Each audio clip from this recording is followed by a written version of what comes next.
नमस्कार, मैं हूं दीपाली श्री। इस खास कार्यक्रम निशब्द में आपका स्वागत है। कोरोना के कारण पैदा हुई स्थिति के बाद लोगों में सही सलामत घर पहुंचने की जद्दोजहद है।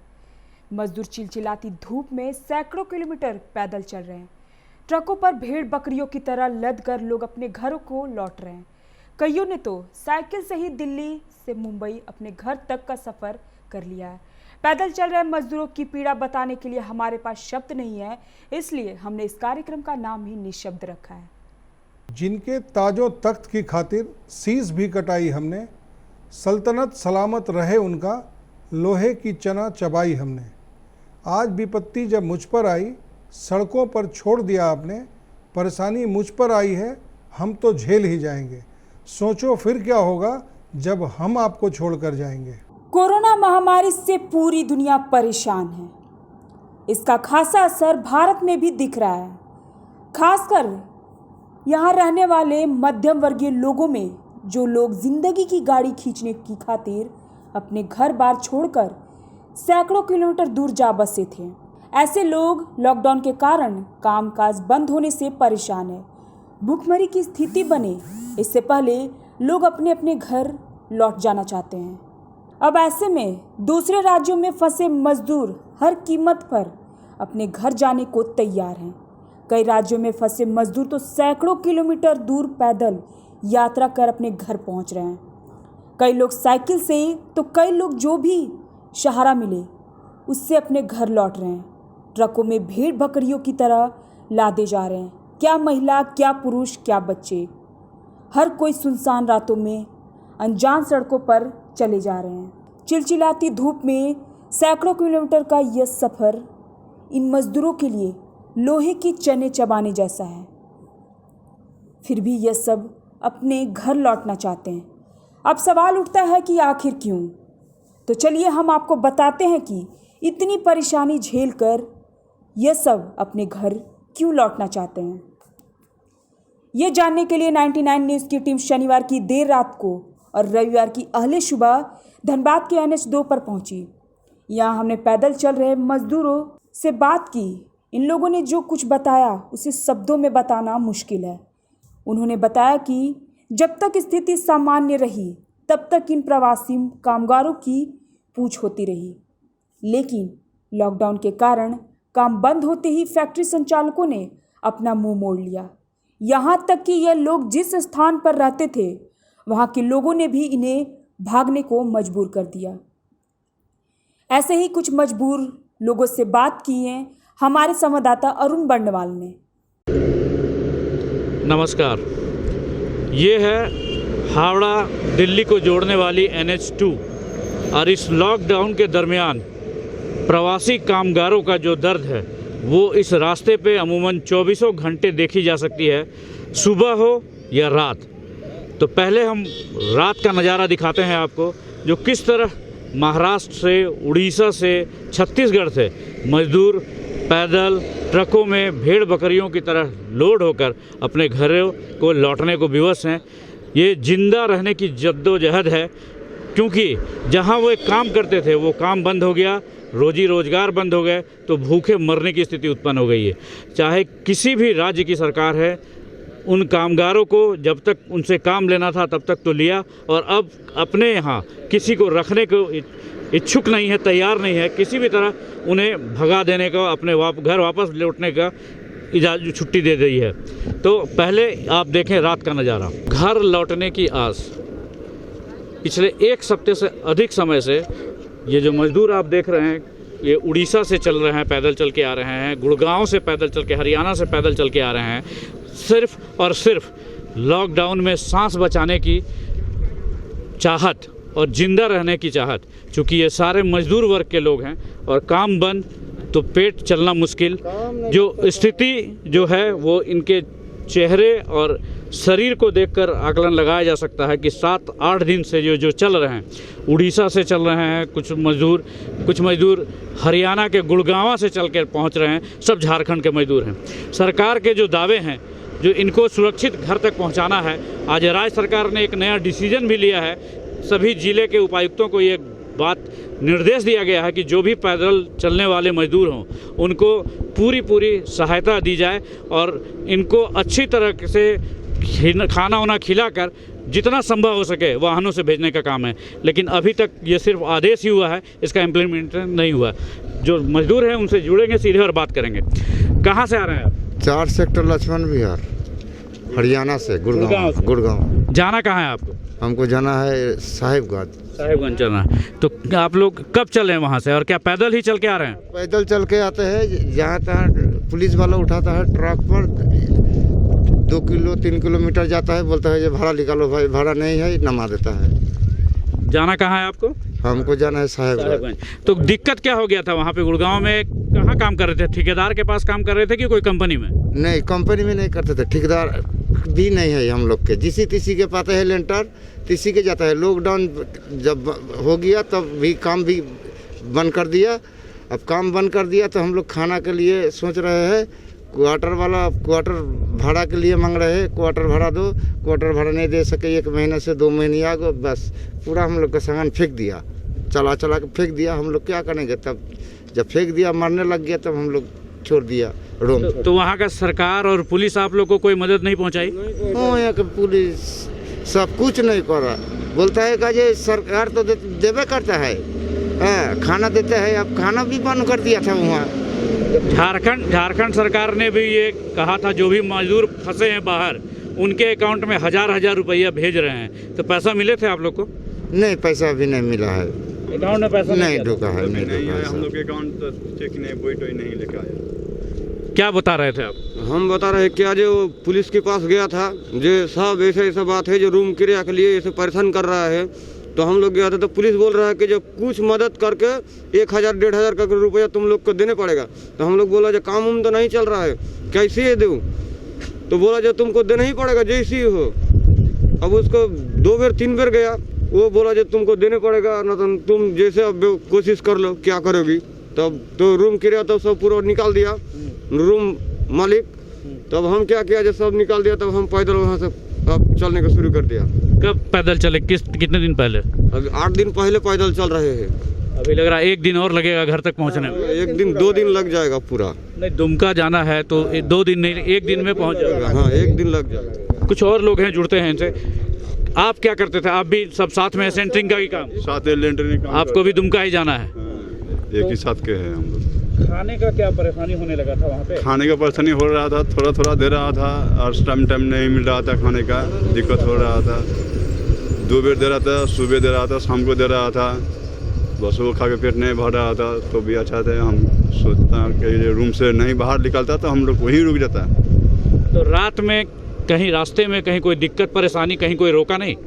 रोका तो नहीं, लेकिन यही पैदल से आने पड़ता है। तो पुलिस जब देखता है तो रोक के गाड़ी में बैठा देता है। कुछ दूर आता है तो बोलता है जो पैसे निकालो, फिर उतार देता है। हाँ, तो मेरे पास पैसा नहीं। तो खाने पीने का रास्ते में कोई परेशानी? कहीं लोग परेशानी तो नहीं हुई खाने पीने सारी जगह इसी तरह के लोग? हाँ, इसी तरह खाना देता है और खाते हूँ और आ जाता हूँ।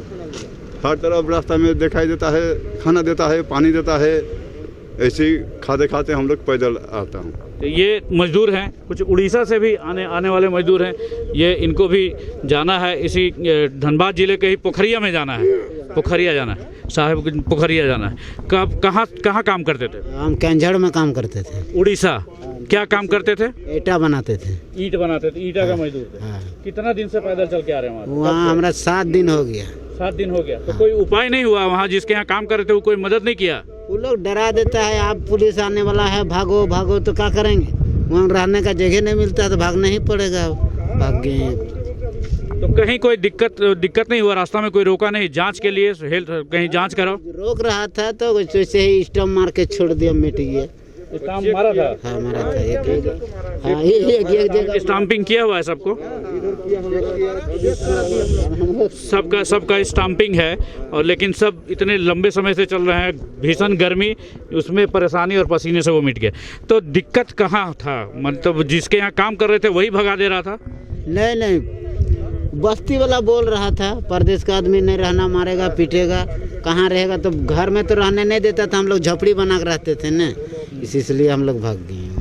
तो ये मजदूर हैं झारखंड के, जो उड़ीसा और हरियाणा से चलकर देख रहे होंगे 7 दिन 8 दिन से पैदल अब अपने घर को पहुंचने के करीब है। झारखंड तो आ गए हैं, चेहरे इनके बता रहे हैं जो ये कितने लाचार और बेबस है। हालांकि घर आने की खुशी उनको हो गई, लेकिन देखिए ऐसे पूरे रास्ते में इनको सहयोग के लिए परस्पर जितने सामाजिक संगठन हैं, आम आदमी हैं, सारे वैसे सेंटर और पॉइंट पे सब लोग आपको एकत्रित मिलेंगे जो इस तरह के प्रवासी मजदूरों को जो घर लौट रहे हैं, पैदल चल रहे हैं, उन्हें न सिर्फ खाने का सामान, पीने का पानी, पूरी बिस्किट, चूड़ा, गुड़, पीने का पानी, पूरा एक संगठन बनाकर सब अपने संगठित होकर सब अपने खर्च से इस तरह लोगों को मदद करते हैं। इस तरह की लोग सहायता देते हैं। थोड़ा सा आप लोग भी डिस्टेंस मेंटेन कर लिए तो कुछ बात कर लें आपसे भी।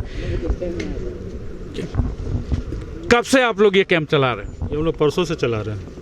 क्या सोच क्या थी इसके लिए? ये जो हम लोग रास्ते में देखते थे मजदूर लोग बेचारे बहुत पानी खाने के लिए परेशान रहते, वही सोच करके हम लोग सलाउद्दीन भाई हमारे पूर्व मुखिया हैं, उन्हीं के नेतृत्व में हम लोग ये चालू किए हैं। कितना मजदूर इस तरह का, कितना प्रवासी मजदूर डेली पास हो जा रहा है? कल हम लोग 4000 बोतल बांटे पानी यहाँ से। 4000 मजदूर पार हुआ या उससे अधिक? उसने कम से कम उतना ही था। हम लोग 10 बजे रात तक थे, कल उतना ही बांटे हम लोग। 4000 बोतल करीब पानी है, गुड़, चूड़ा, पैदल वाले लोग को चप्पल भी हम लोग व्यवस्था करके रखे हैं, सब दे रहे हैं। आज अब तक आप लोग के हिसाब से कितने मजदूर इस तरह के पार हो गए? अभी हम लोग 300 कार्टून पानी बांट चुके हैं, यानी 3600 पेटी हम लोग 3600 बोतल हम लोग पानी बांट चुके हैं। तो 3500 मजदूर जो है वो पार हो चुका है? जी, पार हो चुका है। 24 घंटे चलते रहते हैं? हाँ, 24 घंटे। रात में भी ज़्यादा मिलता है। दिन में तो आज बहुत ज़्यादा था, दिन में ही बहुत ज़्यादा था। दिन में जब बहुत ज़्यादा था।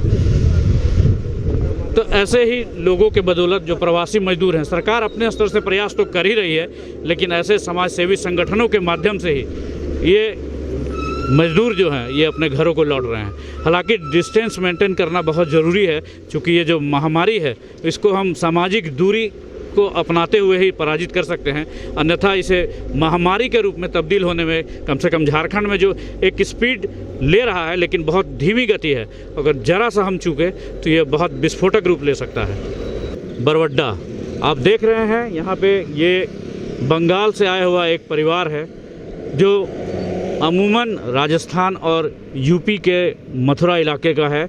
यहाँ पे वो बंगाल में पिछले 8-9 महीने पहले जब वो गए थे तो इस उम्मीद और इस सोच के साथ गए थे कि चूँकि इनका ये चटाई और कंबल बेचने का, फेरी करने का काम है, वो अपने जीविका चलाएंगे और अपने परिवार का और अपना भविष्य जो है वो बेहतर बनाएंगे।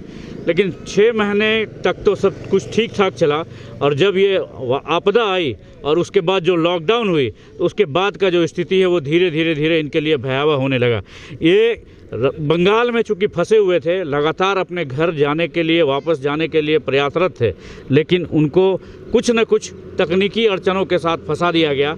आज अंततः ये लॉकडाउन 3 का जो अंतिम दिन है, आज इन्हें परमिशन मिली है। वो बंगाल से झारखंड के धनबाद तक आए हैं और खुद से ऑनलाइन इन्होंने अपने राज्यों से संपर्क करके गाड़ियां बुक की और अब वो आने वाले हैं और यहाँ से वो जाएंगे।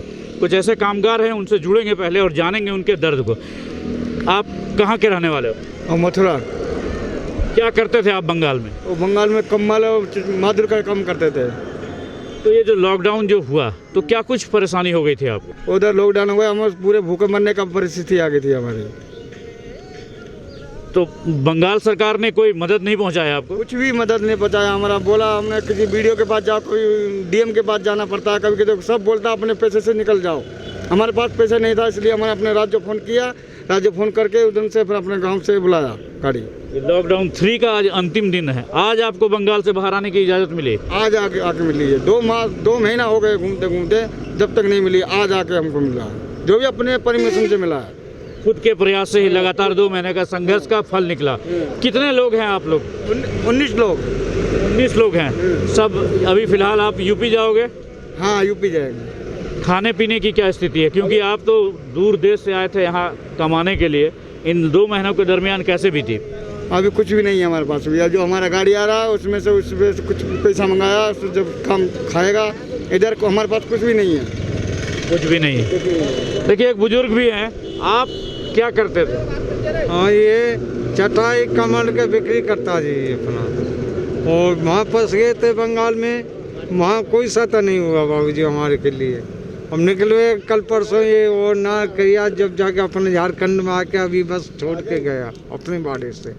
अब मथुरा से 2 गाड़ी मंगाई, उससे जाने की तैयारी। मतलब बंगाल सरकार का जो रवैया था या बंगाल प्रशासन का, वो सहयोग करने लायक नहीं था। कोई सहायता नहीं हुआ जी हमारे साथ में, कोई सहायता नहीं। परेशान हो गए हम, ज़्यादा परेशान हो बाबूजी, हमको निकाल दो, यहाँ से निकाल दो, कहाँ को भेजेगा पर अब तो कोई सुनाई नहीं ली हमारे पास में, किसी ने भी सुनवाई नहीं, कोई नहीं सुनाई नहीं लिया। आपको भेज देगा रो ऐसा बोलता जी। जो अपने तरफ से अब गाड़ी करके देश से मंगाए, अब निकल रहे। तो आज आप लोग कैसे आए वहाँ से? बस से आएंगे, अभी बस छोड़ के गई बंगाल से, अपनी भाड़ा से छोड़ के गया है। बंगाल के कहाँ से थे? बंगाल में का नाम नरेगा, पुरुलिया के अनारा थे, पुरुलिया जिले के अनारा। हाँ जी। तो वहाँ से जो बस से आए, तो बस का भी किराया आप लोगों ने दिया? हाँ, अपना किराया दिया, हमने दिया जी, बस का भी किराया हाँ, आप लोगों ने दिया। देखिए, ये दर्द है मजदूरों का, कामगारों का। ये कहें तो बहुत सारे, देखिए, युवा हैं, महिला हैं, छोटे छोटे बच्चे हैं। अब स्थिति इनके पास ये हो गई है कि इनके पास खाने को पैसे नहीं है। बमुश्किल ये आए हैं बंगाल से, बस किसी तरह किराया देकर और यहाँ पहुँचे हैं। और अब जो अपने गांव से, जो अपने यूपी से जो इन्होंने गाड़ियाँ बुक की है, वो कुछ देर बाद यहाँ पहुँचने वाली है। और उसी के माध्यम से इन्होंने घर से कुछ पैसे मंगाए हैं ताकि रास्ते का खर्च निकल सके। फिलहाल ये इनकी परेशानियों को, दर्द को समझा जा सकता है। इनके परेशानियों को खाने का, चूँकि अब ये व्यवसाय तो इनका गया, लेकिन खाने के लिए भूख जो है, बच्चों की भूख, उन पर कैसे कंट्रोल होगा, वो इस विचार में चिंतित हैं। देखा जाएगा रास्ते में। हालांकि सरकार ने, झारखंड सरकार ने ये निर्देश दे रखा है सभी उपायुक्तों को, कल ही इससे संबंध में निर्देश जारी हुआ है कि रास्ते में चलने वाले जितने राहगीर हैं, पैदल प्रवासी हैं, उनको किसी तरह का तकलीफ ना हो, उनके खाने पीने की व्यवस्था हो, स्वास्थ्य जांच की व्यवस्था हो, और उसके बाद अगर हो सके अपने राज्य के अगर हैं, झारखंड के हैं, तो उनको वहां तक पहुंचाने की व्यवस्था हो, और दूसरे राज्य के अगर लोग हैं तो वहां से कोऑर्डिनेट करके इनको वहां भेजने का काम किया जाए। सब कुछ है, लेकिन लॉकडाउन 3 का आज अंतिम दिन है। अब आज के बाद कल से लॉकडाउन 4 जब स्टार्ट होने की पूरी संभावना है, लेकिन उसमें कितनी रियायत मिलेगी ये अब से कुछ देर बाद केंद्र सरकार के हवाले से पता चल पाएगा, और उस पर राज्य सरकार कितना इम्प्लीमेंट करेगा ये भी देखने वाली बात होगी। 99 न्यूज़ के लिए सहयोगी बंटी के साथ अरुण बर्नवाल। देर रात सड़कों पर प्रवासी मजदूर पैदल या किसी गाड़ी के सहारे अपनी मंजिल पर जाते हर वक्त दिख जाते हैं। ट्रक वालों की मेहरबानी कहे या मजदूरों की मजबूरियों का फायदा, एक एक मजदूर 5,000 देकर भेड़ बकरियों की तरह लदकर घर जाने को मजबूर है। ऐसा ही नज़ारा देर रात NH2 पर गोविंदपुर के पास देखा गया, जहां महाराष्ट्र के अलग अलग शहरों से गुजर रहे ट्रकों पर भेड़ बकरियों की तरह लदे लोग नजर आए। सभी 3-4 दिनों का सफ़र तय कर अपने घर पहुंचने वाले हैं। इन मजदूरों से जब बात किए तो पता चला कि इस आपदा को लेकर केंद्र सरकार द्वारा जारी निर्देशों का राज्यों में कितना उल्लंघन हो रहा है। सरकार तो जो बता रहा है वो सही है, लेकिन मजदूर का परेशानी उसको मालूम तो नहीं है ना सर। वो तो ऐसे में बैठ के बोल रहा है ये करो वो करो, लेकिन उसको सड़क में आने से पता चलेगा कि हाँ 4x4 का रूम में 10-12 जन 15 जन 20 जन रह रहा है, तो उनको मालूम नहीं चल रहा। वो तो ऐसे में बता कर बोल रहा है जनता ये करो जनता वो करो, सरकार कुछ नहीं कर रहा है, सिर्फ भाषण दे रहा है। इसलिए हम लोग मजबूरन निकलना पड़ा। अभी हम लोग का दिक्कत हो रही थी क्या उधर? हाँ, उधर तो खाने पीने का रूम पे दिक्कत हो रहा था, लेकिन गांव से पैसा भेजा, इसीलिए हम आ पाए। अब तो अच्छी बात है, वो अपने घर पहुँच रहे हैं। हाँ, चलो ठीक है, इनका भी धन्यवाद। मैं नासिक डिस्ट्रिक्ट से हूँ, महाराष्ट्र। कैसे इन लोगों के संपर्क में आए? इनके संपर्क में मैं ऐसा आ गया कि मैं प्याज की गाड़ी खाली करके आ रहा था बॉम्बे से। ये रास्ते से ये लोग पैदल चल रहे थे, तो पैदल चलते चलते मैंने इनको देखा। ये भाई बोले यार हमारे को थोड़ा आगे छोड़ दो बोले, तो मैं बोला भाई बैठ जाओ। तो दूसरी गाड़ी वाले इनसे बहुत भाड़ा मांग रहे थे, ज़्यादा। इसलिए फिर मैंने आने जाने का किराया इनको बोला, तो बोले हाँ ठीक है दे देंगे बोले। अब दूसरी गाड़ी के अंदर बकरी के सरी के सीट, भेड़ों के सरी के सीट भरे दूसरी गाड़ियों के अंदर। ये सिर्फ 50 आदमी है, मेरा आने जाने का किराया हो जा रहा, इसलिए मैंने इनको डाल के लेके आ गया। भाई चलो तुम्हारे को 50 आदमियों को आराम से छोड़ दूँ और मैं भी मेरे घर चले जाऊँ आराम से। इसलिए पास बनाया है और तुम्हारा अपना इनका इन लोगों का मेडिकल भी करवाया है। और पास मैंने चांदोड़ में आके हमारे जो भारतीय पवार खासदार है उनसे मैंने बात किया, और बात करने के बाद में फिर मैं इन लोगों को इधर लेके आया। उन्होंने मेरे को मोबाइल पे पास भी डाला है। तुरंत छोड़ के मैं तुरंत महाराष्ट्र रवाना हो जाऊँगा, खाली बिल्कुल। रास्ते में परेशानी ऐसी नहीं आई कि महाराष्ट्र में तो परेशानी नहीं आई इन लोगों को भी खाने पीने की। महाराष्ट्र के लोगों ने बहुत साथ दिया, बहुत खाना खिलाया, अमरावती नागपुर तक के खाना खिलाया। कोई बात नहीं, महाराष्ट्र पास हुए तक तो हम पेट भर के खाकर आया, मगर रास्ते में आने के बाद में ढाबा डुबा सब बंद था। राज्यों में कोई परेशानी तो हुई नहीं, किसी ने कुछ मांगा ही भी नहीं। पुलिस वाले भी बहुत अच्छे, बेचारे रांची के भी पुलिस वाले बहुत अच्छे हैं, जिन्होंने हमारे को रास्ता बताया। हम नो एंट्री में घुस गए थे, लेकिन उन्होंने रास्ता बताया बेचारों ने कि ड्राइवर साहब आप गलत आ गए, आप ऐसा इधर से टर्न कर लो, आप वापस जाओ। आगे हमारे आदमी लोग खाना खिला रहे। पुलिस वाले पूरे रास्ते कोऑपरेशन मिला है, पूरे रास्ते कोऑपरेशन। हाँ, पुलिस वालों को कोई तकलीफ नहीं हुआ। मजबूरों की मजबूरी का सबसे अधिक फायदा उठाया जाता है। दूसरे राज्यों से अपने घर लौटने वाले मजदूरों की मजबूरी का खूब फायदा ट्रक चालक उठा रहे हैं।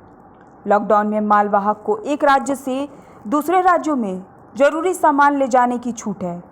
ऐसे में ट्रक चालक सामान अनलोड कर वापस लौटने के क्रम में खाली ट्रकों में मजदूरों को लोड कर ले रहे हैं और उनसे मनमाना किराया वसूल रहे हैं। मजबूरी में मजदूर अपने परिवार के साथ इन ट्रकों में भेड़ बकरियों की तरह सवार हो रहे हैं।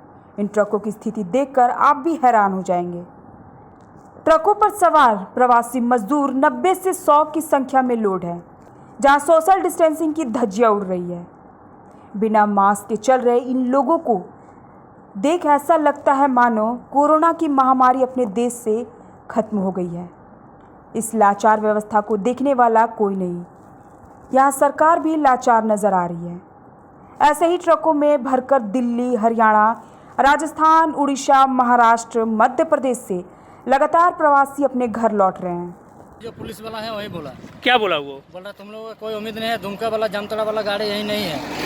अच्छा, बोला तो हम बोला तो सर कैसे जाएंगे? बोला हमको पता नहीं, तुम लोग जैसे जाना है जाओ, पैदल में तुम लोग यहीं से निकलो, कहीं उधर गाड़ी उड़े कहीं रिजर्व उजर्व कर लो और निकल जाओ। वैसे बोल रहा था। हम लोग को पैसा कहाँ मिलेगा सर जब हम लोग गाड़ी उड़े करके निकल जाएंगे?